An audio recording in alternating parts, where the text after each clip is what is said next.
மனநிறைவு. ஒரு காலத்தில் மன்னர் ஒருவர் இருந்தார்.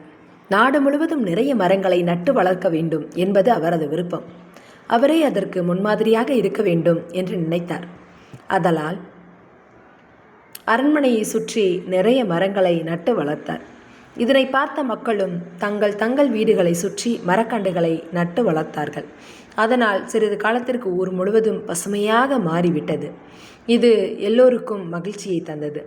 மன்னர் ஒரு நாள் தம்முடைய அரண்மனையை சுற்றி இருக்கும் விதவிதமான மரங்களை எல்லாம் பார்த்தார்.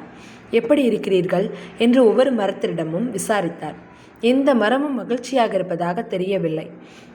அதற்கும் மனதில் ஒரு குறை. முதலில் அரசர் ஆலமரத்திடம் சென்றார். அது, மன்னா, நான் நன்றாக பெரிய மரமாகத்தான் வளர்ந்திருக்கிறேன், அடர்த்தியாகவும் இருக்கிறேன். என்னுடைய கிளைகளில் எல்லாம் நாலாபுரத்திலும் நன்றாக படர்ந்துதான் இருக்கின்றன. இருந்தாலும் என்ன பயன்? என்னுடைய பழம் மிகவும் சிறியதாக அல்லவா இருக்கிறது. என் கண்ணுக்கே அது புலப்பட மாட்டேன் என்கிறதே. நான் இருக்கிற அளவுக்கு என் கிளையில் இருக்கும் பழம் எவ்வளவு பெரிதாக இருக்க வேண்டும். அப்படி இல்லாமல் அது இவ்வளவு சிறியதாக இருப்பது எனக்கு பெரிய அவமானமாக இருக்கிறது. இப்படி இங்கே நின்று கொண்டிருப்பதே பெரிய கூச்சமாக உள்ளது. நல்ல புயல் வந்தால் பேசாமல் சாய்ந்து விடலாமா என்று பார்க்கிறேன் என்று கூறி புலம்பியது. சரி, இருக்கட்டும் என்று நினைத்து கொண்டு மன்னர் அடுத்தபடியாக ஒரு அத்தி மரத்திடம் சென்றார். அதுவும் புலம்ப ஆரம்பித்து விட்டது. நான் கூட பெரிய மரம்தான். என் இலை அழகாகத்தான் இருக்கிறது, பழம் அழகாக இருக்கிறது. இருந்தாலும் சொத்தை கனி என்கிறார்கள். அத்தி பழத்தை புட்டு பார்த்தா அத்தனையும் சொத்தை என்று ஒரு பழமொழியே உண்டாகிவிட்டதே. இப்படி ஒரு கெட்ட பெயரோடு தான் இருக்க வேண்டுமா என்று வினவியது. சரி, இதுவும் இருக்கட்டும் என்ற மன்னர் அடுத்தபடியாக வேப்ப மரத்திடம் சென்றார். அது தன்னுடைய வேதனையை வெளியிட்டது. எனக்கு எவ்வளவோ மருத்துவ குணங்கள் எல்லாம் இருப்பதாக மக்கள் சொல்கிறார்கள். இருந்தாலும் என்ன பயன்? என்னுடைய பழத்தை மக்கள் விரும்பி சாப்பிடுவதில்லையே என்று தெரிவித்தது. மன்னர் அடுத்தபடியாக இருந்த ஒரு பனை மரத்திடம் சென்றார். நான் உயரமாகத்தான் வளர்ந்திருக்கிறேன். மற்ற மரங்கள் எல்லாம் என்னை அண்ணாந்து தான் பார்க்க வேண்டும். இருந்தாலும் என்னிடம் நிழலுக்கு யாரும் வந்து ஒதுங்குவதில்லையே என்று கூறி அழுத்து கொண்டது.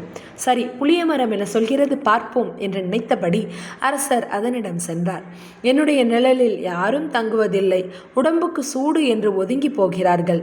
அடிமரத்தை பார்த்தீர்களானால் பட்டையெல்லாம் உரிந்து போய் பார்ப்பதற்கே கேவலமாக இருக்கிறேன் என்று கூறி வருத்தப்பட்டு கொண்டது.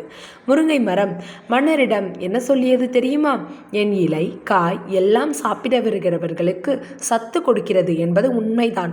ஆனால் என் உடம்பில் சத்தே கிடையாது. கொஞ்சம் வேகமாக காற்று அடித்தாலும் முறிந்து விழுந்து விடுகிறேன். என்ன வாழ்க்கை இது என்று சொல்லி வருத்தப்பட்டது. மன்னர் சிந்தித்தார். என்ன இது? மரங்கள் பூமியின் வரங்கள் என்று சொல்கிறோம்.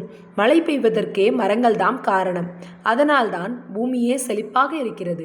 வீடு கட்ட, மேஜை, நாற்காலி செய்ய மரங்கள் பயன்படுகின்றன. மக்களுக்கு வேண்டிய உணவுகளையும் அவை கொடுக்கின்றனவே என்று எண்ணினார். அப்போது அங்கே ஒரு மகிழ மரம் அவர் கண்ணில் பட்டது. அந்த மரம் மட்டும் நிம்மதியாக, மகிழ்ச்சியாக, மன நிறைவுடன் இருப்பது போல் தெரிந்தது. உன் மனநிறைவுக்கு காரணம் என்ன என்று மன்னர் கேட்டார். ஆமாம் மன்னா, இந்த இடத்தில் நீங்கள் ஒரு முருங்கை மரத்தையோ வேப்ப மரத்தையோ கூட நட்டிருக்கலாம். ஆனால் இந்த இடத்தில் நடுவதற்கு என்னை தேர்ந்தெடுத்தீர்களே, அதுவே எனக்கு மகிழ்ச்சி, அதுவே எனக்கு முழு மனநிறைவு என்றது மகிழ மரம். மகிழ மரம் சாதாரணமாகத்தான் இருக்கும். இளம் மஞ்சள் நிறத்தில் பூக்கும் பூக்கள். அது காய்ந்திருந்தாலும் மனம் வீசும். மகிழ மரம் போன்ற மன நிறைவுடன் வாழ்வதற்கு நாம் கற்றுக்கொள்ள வேண்டும். நாம் இந்த உலகத்தில் ஒரு நாயாகவோ நரியாகவோ பிறக்காமல் மனிதர்களாக பிறந்திருக்கிறோமே, அதுவே பெருமை இல்லையா? இந்த மனநிறைவுதான் மகிழ்ச்சிக்கு காரணம். தெங்கச்சி சுவாமிநாதனின் நீதிக்கதை கனியிலிருந்து எடுக்கப்பெற்றது. ஸோ இதுவும் 6th ஓல்டு புக்கில் உள்ள ஒரு ஸ்டோரி. படிக்க முடிச்சல இவ்வளோ ஹாப்பியாக இருக்குது பார்த்தீங்களா? நம்ம மனநிறைவோடு தான் இருக்கோமா? சிந்திச்சு பாருங்கள். தேங்க்யூ.